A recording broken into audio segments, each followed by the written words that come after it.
Sa buwan ng Oktubre, ipinagdiriwang po ang ADHD Awareness Week upang bigyan diin ang kahalagahan ng pangunawa at suporta para sa mga may ADHD o Attention Deficit Hyperactivity Disorder.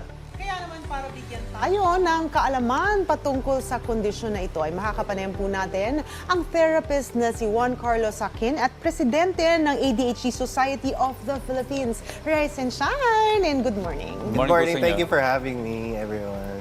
Thank Okay, you. para po maunawaan ng ating mga tagapanood, mga ka-RSP, no?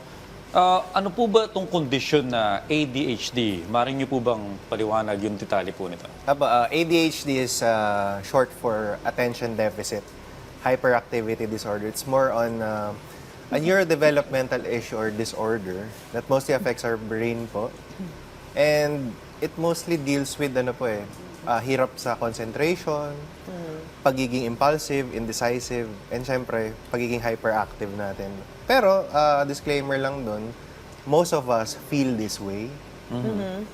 Ang problema lang minsan is for us with ADHD, it can be excessive and it might affect our daily lives. Oh, so you mean to say, lahat tayo, we feel it, but yung iba medyo mas... Nakokontrol lang more siguro on natin. Okay, Yeah. paano malalaman kung mayroong ADHD ang isang tao? Meron bang sintomas ito? And is this inborn or pwede itong acquired? Okay. ADHD is highly related po sa genetics or namamana siya. Personally, I am diagnosed also. It runs in my family, although yung family ko kasi is not diagnosed. Kasi back before, hindi talaga siya na-advocate. Correct, yes. Right? So ngayon, back 2 years ago, I was a late diagnosis kasi person. Parang ang nangyari nun ay gusto ko lang ma-diagnose for a certain feeling of anxiety and depression. Pero eventually, nakita ng doktor ko kasi na meron din ako. So mostly nakikita to na nagpe-persist for at least 6 or more months. Na nagkakaroon ng problema sa pagiging inattentive, pagiging impulsive in different settings, hindi lang sa bahay, hindi lang sa school, pero across different domains. So you mean to say, akala mo wala kang kondisyon na to nung while you were growing up and then you were diagnosed just recently? Meron ako naiisip na noon dahil nung nag-aaral ako ng occupational therapy, nung pinag-aaralan namin yung case, I see signs kasi my classmates when I told my classmates po, parang di rin sila nagulat. Kaya parang ako may hunch ako pero at the back of my mind hindi ko siya iniisip kasi. So lately ko lang naisip nung sinabi sa akin ng doctor ko. Okay, dahil alam mo na yun, ano? At therapist ka rin. Yes, sir. Paano mo natutulungan yung mga lumalapit sa iyo na merong ADHD? Yes. Personally, ako, as a pediatric, mga bata po kasi hinahandle ko. Kids of all ages, ADHD, may autism, Down syndrome, any kinds of disabilities that require our care. I mostly give therapy to manage their daily lives. Pero ADHD can be managed with different approaches. Pwedeng medications, pwedeng therapy, pwedeng accommodations din sa school, and many, many more. Okay, ano ba ang mga common misconceptions tungkol sa mga taong merong ADHD?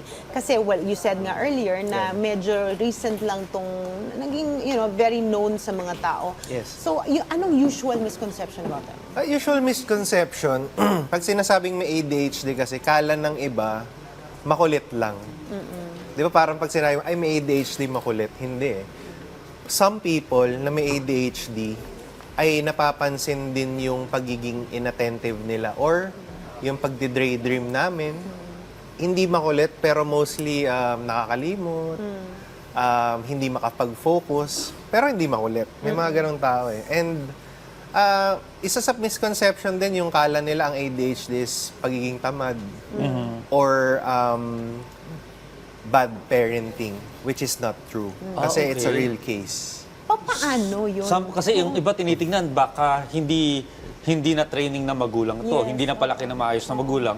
So mayroong bad attitude or work ethic or hindi natin masabi kung ano Actually, condition na pala yung pala kondisyon na yon. Pero paano po ba nakakaapekto sa pang-araw-araw na buhay ng isang may ADHD, yung kanyang kondisyon. Ayan, katulad nga na sinabi ko kanina, many of us experience this. Even typical or normal people. Pero for us with ADHD, iba siya eh. Frequent, severe, at saka yung laki ng damage na dinudulot sa amin through our relationships, families, work, kahit sa pag-aaral, lalo na, syempre, sa panahon ngayon, mas mahirap na, lalo na nag-online classes, mas mahirap talaga yung effect, unlike for people na wala. Talagang malaki ang damage. Okay, I believe may degrees nga ito, no? Yes, So, yes. depende sa degree yun ng treatment, which na-mention nyo nga po earlier, yung mga possible treatments. Pero, in terms of diagnosis, like, you're lucky to know, to find out na meron ka palang kondisyon na to because may na-observe ka. Pero dun sa mga ka-RSP natin na hindi nila alam kung meron sila, how do they figure this out? Kailangan bang pumunta sa doktor para magpa-check? Yes, yes. Actually, there are 3 ways to have check. Parang lalo na kung nararamdaman niyo yung mga sintomas na to. You can go, for kids hanggang mga 18 years old, you can go to a neurodevelopmental pediatrician. Or kung medyo teens ka na and adult, you can go to a psychiatrist. Also, if you can find a clinical psychologist, mas better naman. They can diagnose this disorder or issues if ever na may makita talaga silang sintomas sa inyo. Alright. Ihabol ko lang to, Gina, bilang panghuli. Anong magagawa ng mga mahal sa buhay o yung mga nasa paligid niya para hindi maging worse yung kanyang condition na ADHD? Okay. Nasa studies naman ito talaga na it can affect daily lives of people with ADHD. Mostly, kung check natin yung different domains, no?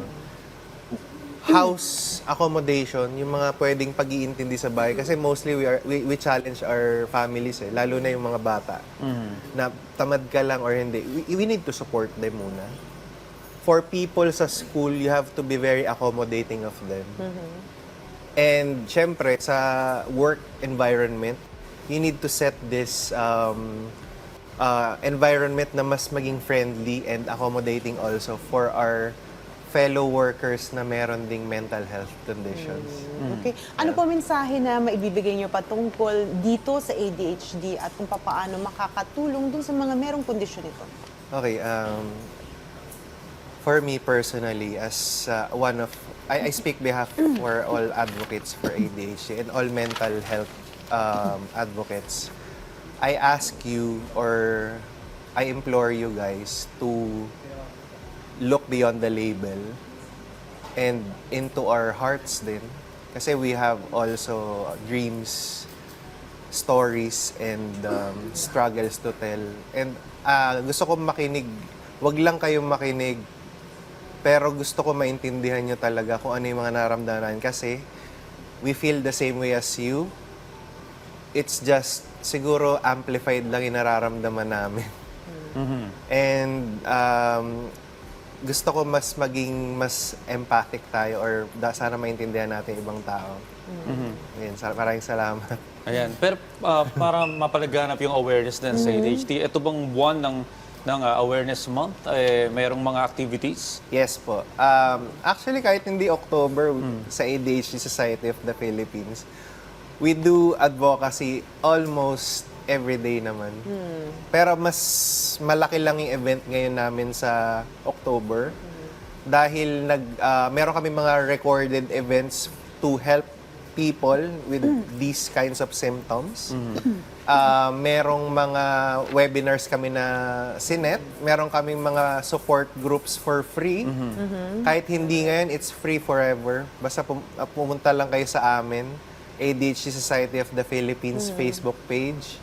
We can help you, we can guide you, and most of our team kasi are professionals also. We can truly give help. Magandang inisyatibo ito. Sana marami pa kayong matulungan. Maraming salamat po sa pagbibigay ng impormasyon sa amin patungkol sa kondisyon na ADHD o Attention Deficit Hyperactivity Disorder. Muli, nakapanayam po natin ngayong umaga ang therapist ni si Juan Carlo Sakin. Maraming salamat, sir. Thank you po. Maraming salamat. Anytime.